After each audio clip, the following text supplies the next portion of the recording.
اسلام آباد کی سیشن عدالت نے شہباز گل کی بریت کی درخواست مسترد کر دی۔ بغاوت کے کیس میں فرد جرم عائد کرنے کے لیے 27 فروری کی تاریخ مقرر کر دی گئی۔ اسلام آباد کے ایڈیشنل سیشن جج طاہر عباس سپرا نے شہباز گل کی درخواست مسترد کرتے ہوئے ان پر فرد جرم عائد کرنے کا فیصلہ کیا۔ شہباز گل پر اداروں کے سربراہان کے خلاف اکسانے کے متعدد مقدمات درج ہیں اور وہ ضمانت پر رہا ہیں۔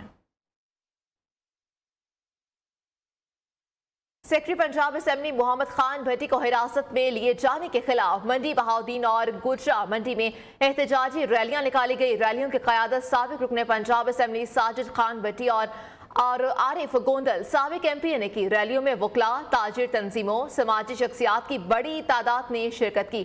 شرکاء نے کہا کہ نگران حکومت اپنے اصل کام سے ہٹ کر انتقام لینے کی پالیسی پر عمل پیرا ہے۔ بات کریں گے لاہور کے بیورو چیف ایاز شجاع سے۔ ایاز، کیا معاملہ ہے، بتائیے گا۔ جی بالکل مریم، اس موقع پر سابق ایم پی ساجد خان بھٹی کا کہنا تھا کہ سیکرٹری پنجاب اسمبلی محمد خان بھٹی کو انتقامی کارروائیوں کو نشانہ بنایا جا رہا ہے۔ نگران حکومت الیکشن کروانے نہیں بلکہ عوام میں خوف و ہراس پھیلانے آئی ہے۔ محمد خان بھٹی کو جھوٹے کیسوں میں ملوث کیا جا رہا ہے۔ نگران وزیر اعلیٰ کو جب کرپشن کا کوئی ثبوت نہیں ملا تو انہوں نے پولیس گردی کے ذریعے بے گناہ افراد کو اغوا کرنا شروع کر دیا ہے۔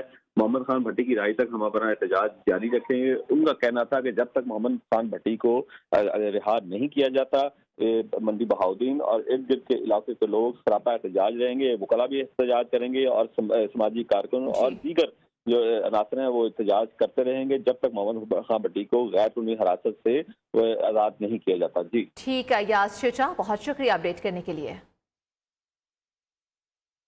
وزیر اعظم شہباز شریف کا تھانہ ننکانہ صاحب میں ماورائے قانون ایک شخص کے قتل کا نوٹس، واقعے کی تحقیقات کا حکم جاری کر دیا۔ علامہ طاہر محمود اشرفی نے کہا کہ ننکانہ صاحب میں توہین کے ملزم کو تشدد کر کے مارنا مجرمانہ فعل ہے۔ پنجاب حکومت کی ذمہ داری ہے کہ ایکشن لے، ملزموں کو گرفتار کر کے ان کے خلاف دہشت گردی کا مقدمہ چلایا جائے۔ ادھر نگران وزیر اعلیٰ پنجاب محسن نقوی کی ہدایت پر واربٹن واقعے پر 3 رکنی تحقیقاتی کمیٹی بنا دی گئی۔ کمیٹی انکوائری کر کے 48 گھنٹے میں رپورٹ وزیر اعلیٰ کو پیش کرے گی۔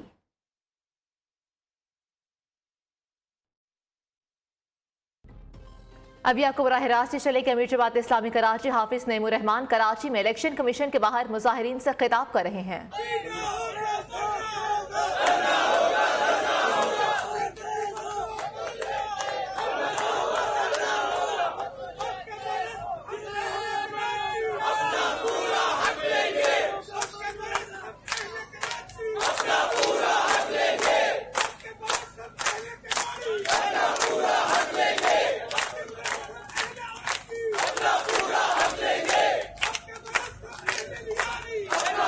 ابھی مغرب کی اذان ہو رہی ہے، اپنی گفتگو کو ختم کرتا ہوں۔ دھرنا یہ جاری رہے گا، نماز ہم ادا کریں گے۔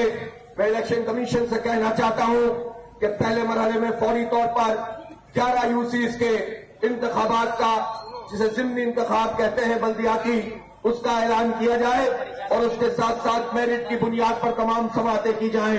باقی تفصیل انشاءاللہ بتاؤں گا، اور جتنی سازشیں اس وقت جوڑ توڑ کی ہو رہی ہیں اس سب کو بھی انشاءاللہ بے نقاب کریں گے، اور کراچی کو بیچنے والوں کو بھی بے نقاب کریں گے انشاءاللہ تعالی۔ آپ لوگ یہاں دھرنے پر موجود رہیں اور مزید بھی اپنے ساتھیوں کو بلائیں، اس دھرنے کو بڑھائیں تاکہ ہماری مؤثر آواز۔ بریک کے بعد آپ کو بتائیں کہ آج ملک میں آٹا مہنگا اور موت سستی ہو چکی ہے۔ حکومت اب لوٹ کی سیاست سے باز رہے۔ امیر جماعت اسلامی سراج الحق نے کہا کہ پی ٹی ایم حکومت نے لوگوں کا جینا مشکل کر دیا، یہ لوگ قرض سے لیتے ہمارے نام پر ہیں اور اضافہ اپنی جائیدادوں میں کرتے ہیں۔ جماعت اسلامی کا مار گئی مہنگائی مارچ گجرانوالہ سے راولپنڈی کی جانب رواں دوا۔ گجرات میں کارکنوں سے خطاب میں سراج الحق نے کہا کہ تمام مسائل کا حل فوری الیکشن قرار دے دیا۔ مارچ میں بجلیاں گریں گی، فی یونٹ 3 سے 18 روپے اضافے کا امکان ہے۔ آئی ایم ایف کی شرائط پر پاور ڈویژن نے بنیادی ٹیرف بڑھانے کی تیاری کر لی۔ قرض پروگرام کے تحت جون تک بجلی کی قیمت 23 روپے 39 پیسے فی یونٹ کر دی جائے گی۔ بجلی کے بلوں پر سرچارج گردشی قرض پر سود کی ادائیگی کے مد میں استعمال ہوگا۔ تفصیلات ریاض تھیم کی اس رپورٹ میں۔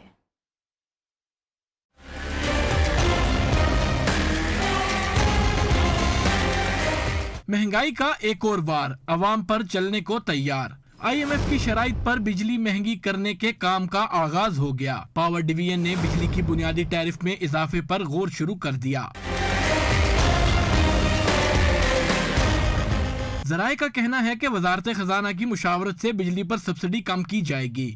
پاور ڈویژن حکام کے مطابق نان ٹارگیٹڈ سبسڈی ختم کرنے کو کہا گیا ہے، جس پر ورکنگ کی جا رہی ہے، جبکہ برآمدی شعبوں پر سبسڈی ختم کرنے کا بھی جائزہ لیا جا رہا ہے۔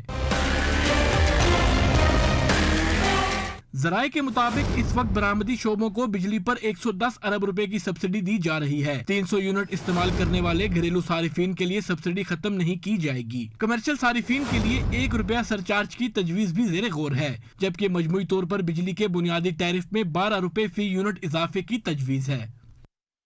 گورنر سندھ رہنما MQM اس وقت کراچی میں میڈیا سے گفتگو کر رہے ہیں۔ UC کم کیے اور جب مذاکرات ہوئے تو ہم نے کہا کہ باٹم لائن یہ کہ آپ کو کم سے کم 73 سیٹیں 73 UC کی حلقہ بندیوں میں کے ذریعے اس میں اضافہ کیا جانا چاہیے۔ پاکستان پیپلز پارٹی نے 53 تک کے لیے تیاری کر لی تھی، انتخابات کرا دیے گئے۔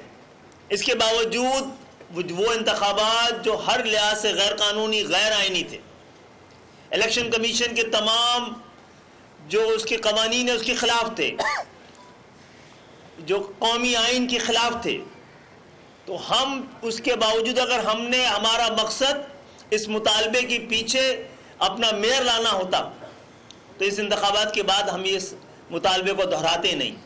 ہمارا یہ مطالبہ کراچی کا حق کراچی کو واپس دلانے کے لیے تھا۔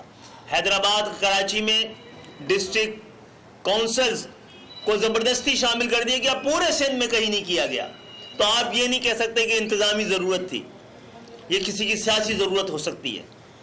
تو اسی لیے ہم نے یہ مطالبہ دوبارہ رکھا تھا، اس پہ بات بھی کی تھی۔ سنجیدگی نہیں دیکھ کر تو ہمیں یہ ایک انتہائی اقدام اٹھانا پڑ رہا تھا۔ ہم آپ کی یہ بات مان بھی لیں تو ہم اس اپنے مطالبے سے پیچھے ہٹنے کو تیار نہیں ہیں، اور یہ قدم جو ہم نے اٹھایا انتہائی بہت مجبوری میں اٹھایا تھا۔ ہمیں شہر میں دھرنا دینا اگر کسی کا سب سے زیادہ حق ہے تو ہمارا ہی ہے، لیکن ہم نے سب کو سب سے کم استعمال کیا ہے۔ ہم آپ کے کہنے پہ ابھی رابطہ کمیٹی بیٹھے گی، انشاءاللہ تعالی ہم نے کبھی بھی وفاق کو اور اداروں کو، قوم کی سلامتی کو، قوم کی ضرورت و مفاد پر کوئی ہی ترجیح دی ہے، اپنے سیاسی ضروریات کو نہیں، اپنے نعروں کو نہیں۔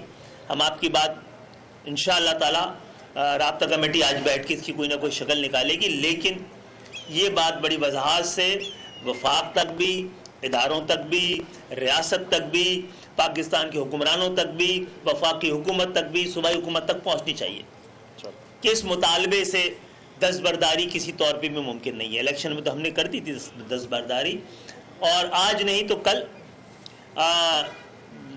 پاکستان نیوی کی جیسے ہی یہ جو امن کی کانفرنس ہے اور جو اس پہ مشق ہو رہی ہے، اس کے بعد MQM بھرپور طریقے سے اس قدم کو دوبارہ اٹھانے کا حق رکھتی ہے۔ اس کی تاریخ کا ہم فیصلہ کر لیں گے۔ ضمنی انتخابات بھی سر پہ ہیں، تو ہو سکتا ہے ہماری ٹائمنگ کی ترجیحات مختلف ہوں، اور ابھی ہم بیٹھ کے آپ کو اس حوالے سے اپنا حتمی فیصلہ بتا دیں گے۔ لیکن آپ سب جانتے ہیں جو یہ لوگ کھڑے ہیں، پاکستان کی عوام کے وہ طبقہ ہے جس کی حب الوطنی کو کوئی چیلنج نہیں کر سکتا، کوئی سوال نہیں کر سکتا، جو ٹیکس دینے سے لے کر اس محنت کرنے تک، اور جب پاکستان کی جمہوریت کو اور حکومتوں کو بنانے کے لیے ہماری ضرورت پڑی ہے تو ہم نے قربانی دی ہے۔ تو انشاءاللہ تعالی ہم آپ کو اپنے فیصلے سے آگاہ کر رہے ہیں۔ تاریخ تو یہ بتاتی ہے کہ ہم انشاءاللہ تعالی ایسی کوئی رکاوٹ ڈالنا نہیں چاہیں گے اور اپنا کردار ادا کریں گے، لیکن یہ مطالبہ یہ پہنچائیے گا بات ہماری، جی بالکل، کہ یہ MQM کی ضرورت نہیں، کراچی کی بھی ضرورت نہیں، یہ پاکستان کی جمہوریت اور پاکستان کے وقار کی بات بھی ہے۔ بہت بہت شکریہ جی، آپ کا بہت شکریہ خالد بھائی کہ آپ نے اس بات کو کنسیڈر کیا اور رابطہ کمیٹی سے بیٹھ کر آپ فیصلہ بھی کریں گے، کیونکہ ظاہر ہے ایک ایسی کانفرنس اور نیوی کے اعلیٰ حکام جو ہیں بحریہ کے، انہوں نے رابطہ کیا اور آپ تک یہ پیغام پہنچانے کا کہا، تو میں سمجھتا ہوں کہ آپ کا فیصلہ ہمیشہ سے جیسے پاکستان کے حق میں رہا ہے